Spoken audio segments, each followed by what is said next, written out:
समय पहले की बात है। प्रतापगढ़ नाम का एक राज्य था। वहाँ का राजा बहुत ही अच्छा था, मगर राजा को एक सुख नहीं था। वह यह कि उसकी कोई संतान नहीं थी और वह चाहता था अब वह राज्य के अंदर किसी योग्य बच्चे को गोद ले, ताकि वह उसका उत्तराधिकारी बन सके और आगे की बागडोर को सुचारू रूप से चला सके। और इसी को देखते हुए राजा ने राज्य में घोषणा करवा दी कि सभी बच्चे राजमहल में एकत्रित हो जाएं। ऐसा ही हुआ। राजा ने सभी बच्चों को पौधे लगाने के लिए भिन्न भिन्न प्रकार के बीज दिए और कहा कि अब हम 6 महीने बाद मिलेंगे और देखेंगे कि किसका पौधा सबसे अच्छा होगा। महीना बीत जाने के बाद भी एक बच्चा ऐसा था जिसके गमले में वह बीज अभी तक नहीं फूटा था, लेकिन वह रोज उसकी देखभाल करता था और रोज पौधों को पानी देता था। देखते ही देखते 3 महीने बीत गए। बच्चा परेशान हो गया। तभी उसकी माँ ने कहा कि बेटा धैर्य रखो, कुछ बीजों को फलने में ज़्यादा वक्त लगता है। और वह पौधे को सींचता रहा। 6 महीने हो गए। राजा के पास जाने का समय आ चुका था, लेकिन वह डर रहा था कि सभी बच्चों के गमलों में तो पौधे होंगे और उसका गमला खाली होगा।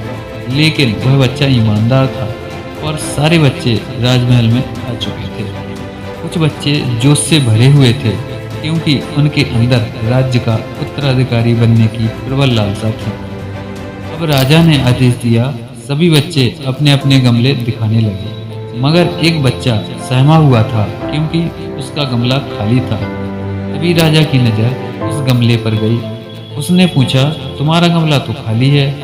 तो उसने कहा, लेकिन मैंने इस गमले की 6 महीने तक देखभाल की है। राजा उसकी ईमानदारी से खुश था कि उसका गमला खाली है, फिर भी वह हिम्मत करके यहाँ आ गया।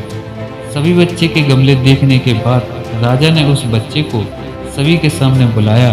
बच्चा सहमा हुआ था और राजा ने वह गमला सभी को दिखाया। सभी बच्चे जोर से हंसने लगे।